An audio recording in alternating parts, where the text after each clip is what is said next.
नाजरीन, फिरौन की लाश पर हर साल चूहे क्यों छोड़े जाते हैं? फिरौन के बाल और नाखून क्यों बढ़ते हैं? फिरौन की लाश कब, कैसे और कहां से मिली?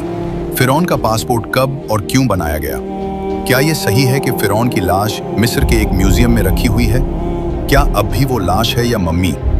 क्या अल्लाह ताला ने कुरान मजीद में इरशाद फरमाया कि आज हम तेरी लाश को निजात देंगे ताकि तू अपने बाद वालों के लिए निशानी बन जाए? इस हवाले से ईसाइयों, यहूदियों और मुसलमानों का क्या अकीदा है? यही हमारी आज की वीडियो का मौजू होगा और आज हम आपको फिरौन के गर्क होने और उसकी लाश के हवाले से हैरानकुन हकायक बताएंगे। लिहाजा आपसे गुजारिश है कि वीडियो को आखिर तक जरूर देखिएगा। नाजरीन, तमाम आसमानी किताबों में इस वाक़े का जिक्र मिलता है कि अल्लाह के नबी हज़रत मूसा अलैहिस्सलाम और बनी इसराइल की कौम का पीछा करता हुआ एक फिरौन पानी में गर्क होकर मर गया था, जबकि हज़रत मूसा अलैहिस्सलाम और उनकी कौम को अल्लाह के हुक्म से पानी ने गुजरने का रास्ता दे दिया था। मगर इसके बाद फिरौन का क्या हुआ? इस बारे में किसी किताब में कुछ नहीं लिखा गया, लेकिन कुरान मजीद में इसके अंजाम के बारे में एक निहायत अजीब बात लिखी गई जिसे उस वक्त कोई समझ न सका।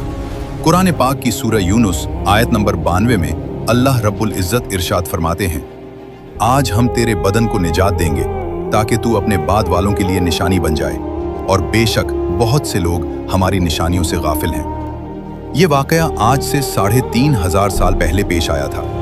फिरौन के डूबकर मरने के बाद अल्लाह ताला के हुक्म से उसकी लाश को समंदर से बाहर फेंक दिया गया, जबकि उसके बाकी लश्कर का कोई नामो निशान न मिला।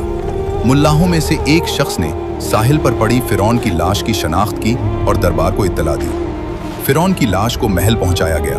दरबारियों ने उस पर मसाले लगाए और पूरी शान और एहतराम के साथ ताबूत में रखकर महफूज कर दिया।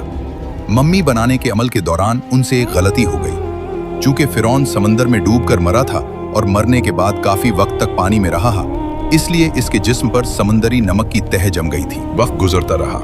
इस वाक़े के तकरीबन 2000 साल बाद अल्लाह के आखिरी नबी हज़रत मोहम्मद सल्लल्लाहु अलैहि वसल्लम दुनिया में तशरीफ लाए। आप पर नाजिल होने वाली आखिरी किताब कुरान मजीद में फिरौन का किस्सा तफसील के साथ बयान किया गया। सन 1831 में मिस्र से ताल्लुक़ रखने वाला एक गरीब शख्स अहमद अब्दुल रसूल कब्रों की चोरी किया करता था। एक दिन वो दरियाए नील के करीब एक पुरानी कटिया के पास गया, जहां से एक खुफिया रास्ता मिला। जब मुसलसल खुदाई की गई तो सन 1898 में दीगर मम्मियों के साथ उसी फिरौन की लाश भी मिली जो समंदर में गर्क हुआ था। इसके कफन पर सीने के मकाम पर उसका नाम लिखा हुआ था। माहिरीन ने मम्मियों को काहिरा मुंतकिल किया।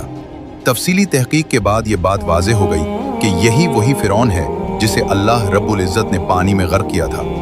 साइंसी टेस्टों से यह भी साबित हुआ कि सिर्फ फिरौन की लाश पर समंदरी नमक की तह मौजूद है। सन 1982 में जब फिरौन की मम्मी खराब होने लगी तो मिस्री हुकूमत ने फ्रांस से मदद तलब की।